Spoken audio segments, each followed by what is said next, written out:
Sold his car, we got a van, and I built bunk beds in it, and we literally lived in that van in a Walmart parking lot. We were homeless for 3 months in the middle of the winter of Nashville. And I don't know hey, Chris Lee here, welcome back to the channel. Today I want to talk about kind of an important subject to me.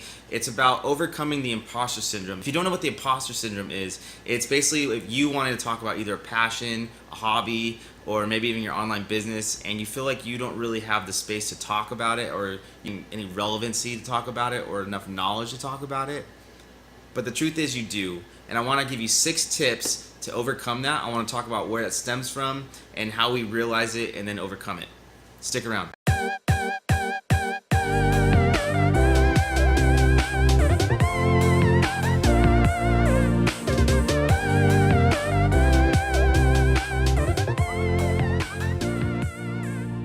So before we get into this video, as always, please comment, give this video a like, it really helps the video out, subscribe, and hit that notification bell. Now, let's talk about overcoming the imposter syndrome. Now, I just want to go off and say that majority of people have this, mostly entrepreneurs and creatives, and the reason why is because we're people pleasers. We're always seeking that compliment that we helped change somebody or we helped solve a problem for them. We want that. This is brilliant. Oh my God, I love your work. You know, that's the kind of stuff that we kind of thrive off of. So that's why it really affects us a lot when we feel like we don't have a space to talk about something, because all we want to do is talk about it. All we want to do is help people and get people on the right track to do things. So with that said, this is actually something I learned from someone that I subscribe to on YouTube. It's The Future. If you guys don't know that channel, if you guys haven't seen that channel, go ahead and give it a follow. It's The Future without an E at the end, and it's hosted by Chris Do.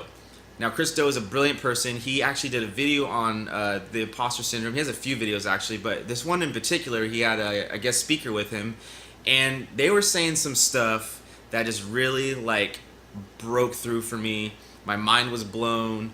The Evans Gate opened up, like all that stuff. Not Heaven's Gate, that's the cult. That's not what I meant. Anyways, a lot of things opened up. I got a lot of clarity in my mind. So, with that said, one of the main things that they pointed out was that we have to decipher between self-confidence and self-esteem. And when I heard that, I was like, there's no difference. It's the same thing. Wrong. There is a difference. And when we start going through this, you're going to see the difference. Your mind's going to get blown. All the gates are going to open up. Hopefully not Heaven's Gate, not the cult anyways. And it's really going to help you guys out. So let's start talking about self-confidence. So let me define what self-confidence is in this particular situation. Self-confidence is how we feel about our abilities. Specifically, how we feel about our abilities in our own space, on our own, left to our own devices, doing our own thing. For example, when I'm sitting behind here at my desk and I'm working on affiliate marketing, I'm learning, I'm implementing, I'm killing it, I know I'm killing it, I feel confident.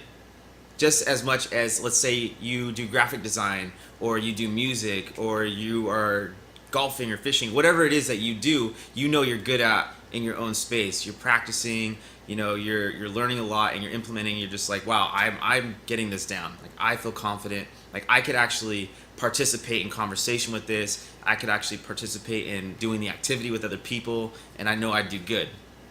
That's what self-confidence is.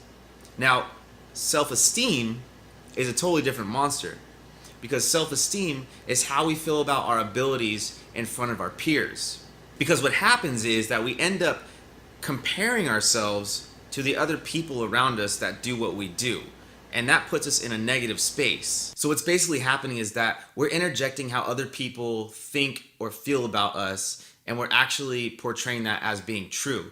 An example is that when somebody says we're not good enough to do something, we inherit that negativity, and that is essentially how we actually think we are. Now, another good breakthrough point is that we have to decipher what's in me and what's from me.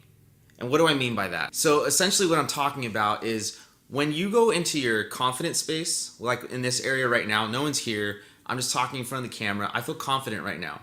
I sound confident, I'm coming off confident, right? Now, what I want to do and what you want to do is you want to switch chairs. In your confident space, become that negative voice. Pretend like there's a peer right here with you and become that voice. And you're going to see something crazy happen. What you're going to see is it's not right. You're going to instantly feel like, no, what, that doesn't, no. Because you're in your space. you dominate this area. I dominate this area. So when I start telling myself negative things that I think a peer would say, or that I think someone of the same stature as me would say, I instantly shut that down, or I instantly start thinking that's not right, because that is what's coming from you. So another thing we have to recognize, since we're doing that, is who is that voice? It's not you, so it must be someone else. It has to be someone else. This could be your mom, it could be your dad, your sister, your brother, it could be your significant other, it could be your wife, your husband, it could be your friends, it could be your dog, it could be whoever. It's coming from somebody that's not you. So we need to recognize that. And once we recognize that and we know that those are two different versions, you can't go back after that. I couldn't go back. I was like, okay, now that I know this, like I know that's what it is. So I have to, switch that chair and be like, no, this is not right. And that gives me a lot more confidence to talk about things that I want to talk about, because I know deep inside that I know what the hell I'm talking about. So now here we go. The breakthrough, right? We're going to break through this. When we learn to decipher these things, we could then start thinking from outside, looking in, and we can start crafting the life that we really want. This will also make you realize the power that people have and the effect they have on our minds and in our lives by what they say from when we're a young kid.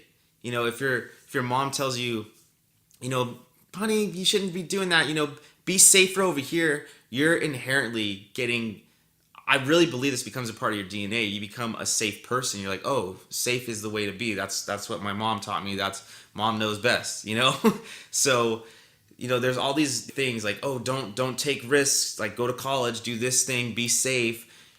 It makes you have safe behaviors, or just even to the worst of things, that you're not good enough.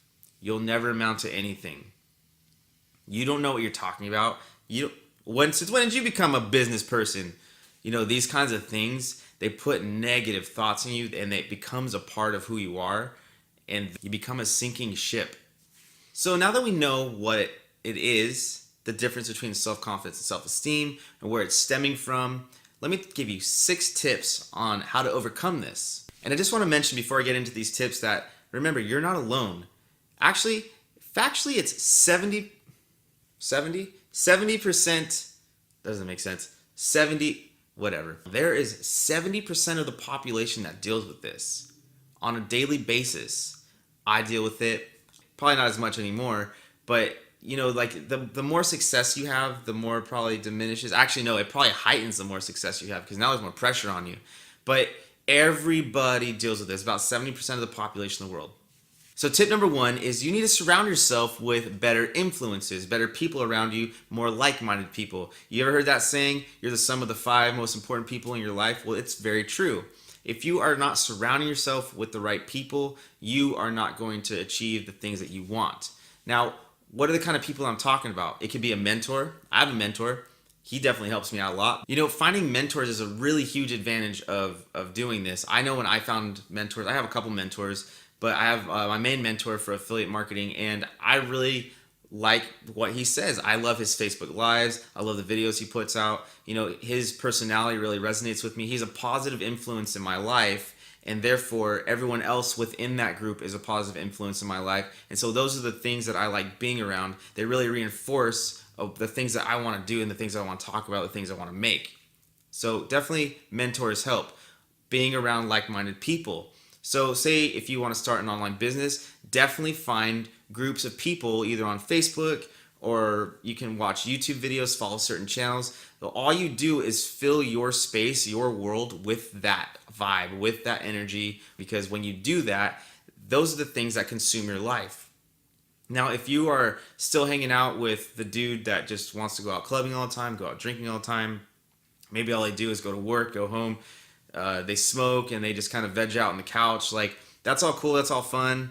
But that's all it is just fun. They're not achieving anything. They're just literally living day by day, paycheck to paycheck, which fucking sucks. I don't want that life. So surround yourself with people that aren't like that. Reach out in your communities. I know for myself, when I joined my mentor's Facebook group, I actually found people that lived in LA that do affiliate marketing. So I actually get together with one of the guys, and we get together like once or twice a month, and we kind of just like check in with each other and kind of hold each other accountable for things, make sure we're on the track. Those 2 meetings a month, I look forward to. Honestly, I look forward to them because I actually, every time I leave that little meetup and hanging out and just talking about business and all the things that I really want to talk about, I then walk away with, man, okay, I can't wait to show them what I do next, the next time we meet. And I just keep focusing on that. So definitely get people that are like-minded. And more importantly, just get people around you that will support and verify the things you want to do, your beliefs, your skills, and your knowledge. Tip number 2, kind of a weird one. I don't really like the name of it is all. It's actually a really good method, but it's called the flashlight method. Kind of funny sounding, I know, but hear me out. It kind of goes inside with that voice that's in you and the voice that's from you. So there's a light that's in you. Like you're shining your light. Like I'm shining my light towards, let's say I'm shining my light towards some negativity right now. I'm giving that negativity the light, the platform. Anything else around me is darkness. And whatever I see is what is being fed into me, right? So if all I'm doing is shining my light on negative people, negative thoughts, those kinds of things aren't going to help me do what I really want to do. Now, if I take that light and I spin it over here 180 to the other side, and now I'm shining it towards the people that I want to help, towards the people that I want to affect, now I'm focusing all that light on them, and everything around me is darkness. It's a really cool concept to think about. If you're more visual, that kind of helps you out, good. I know it kind of helped me out. I just didn't really like the name called the flashlight method, but it really does help out because now that you're doing that, you're focused on the customer. You're focused on helping the person that you want. You're focused on sharing the knowledge that you have to help other people and for them to follow you and create community. And these are all great things in your life, right? So focus on shining the light on the positive things. In other words, stop focusing on you and your insecurities and focus on helping people. And step number 3, probably my favorite quote of all time: stop comparing your beginnings to other people's middle and ends. When I heard this quote, it literally blew my mind. I was like, holy crap, that's exactly what I'm doing.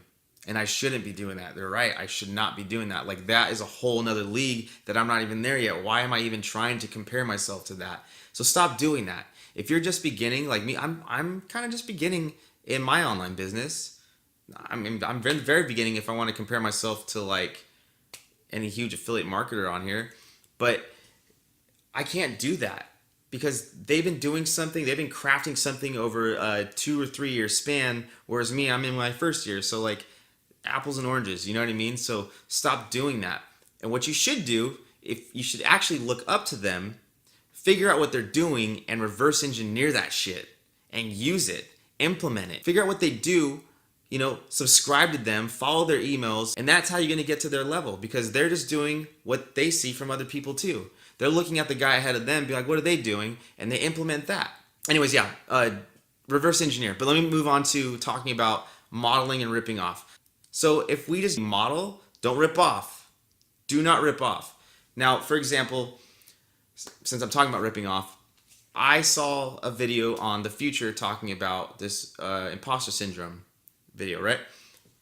I'm not going to go and do it word for word, verbatim. I'm not going to copy the background. I'm not going to talk the way they talk. Like I'm not going to literally rip off, but I am going to model. I'm going to take some key things that really help me out, and I'm going to talk about it to you guys. I'm going to do it in my own style, in my plain background, and that's what I'm going to do. Tip number 4 kind of coincides with tip number 3, but it's kind of elaborating on it on a different angle, which is stop victimizing yourself for someone being further than you along your journey. Stop doing that. You can't help that.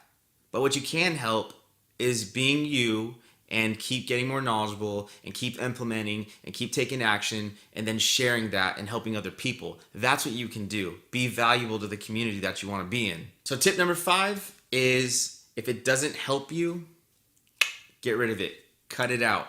Now, I am kind of talking about people too. I'm not being an asshole.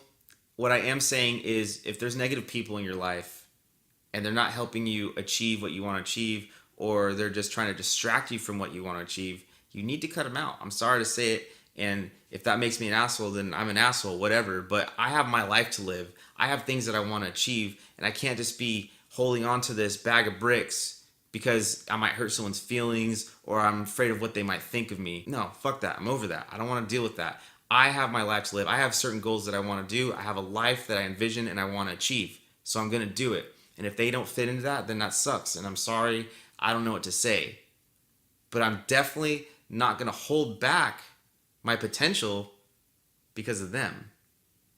It doesn't do you any good. It doesn't do the people that you love any good. And if they really loved you, then they would actually support you and they would actually be wanting to be a part of that journey with you, or at least see you through that journey and know that it's cool that sometimes you won't be hanging out with them as much anymore.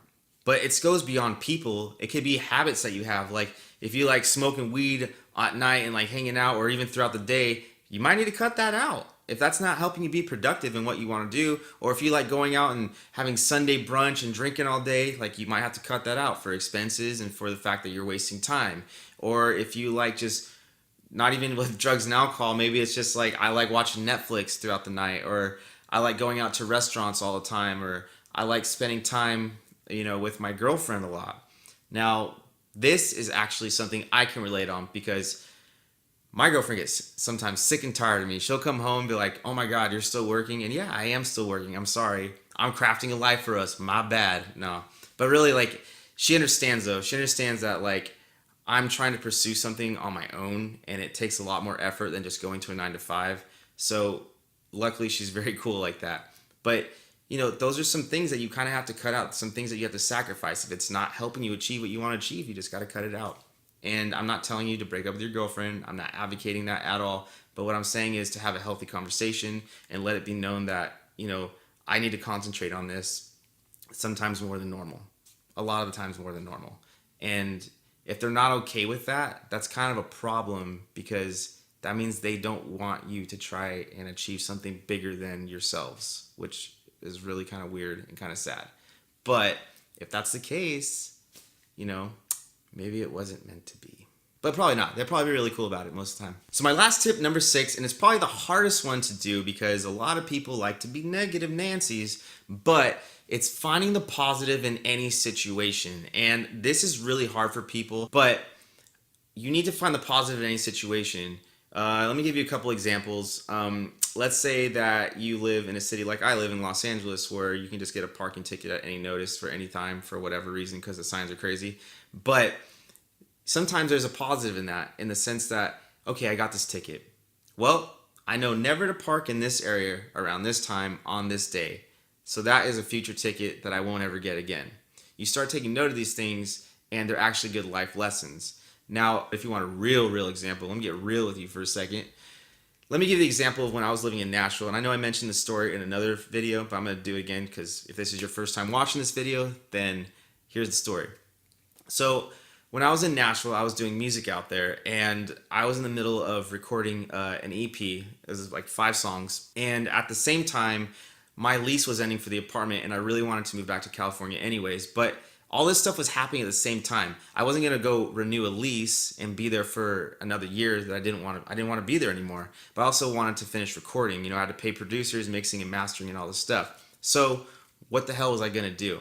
So I tried to call friends, sleep on their couch. But, the guy that I was doing music with, he had a dog. I could have been selfish and I could have been like, well, sorry, dude, you have a dog. I don't. I can go sleep with them. You figure your own shit out. But no, we lived there together. We moved there together. I'm not going to do him like that. That's my dude. So if he couldn't live with one of the friends, then I couldn't live with one of the friends. So what did we do?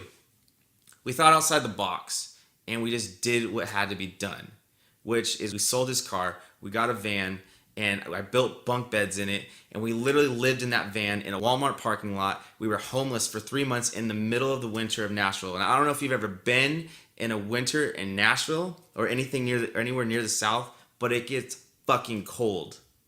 And it would get so cold sometimes that we would have to like drink ourselves to sleep. I know I would. I'd have to get like obliterated in this fucking van so that I wouldn't feel so cold, because we couldn't run the heat all night because the van would die. We didn't want the van to die because we still needed to get to work in the morning and go to the studio, and it was a stressful time.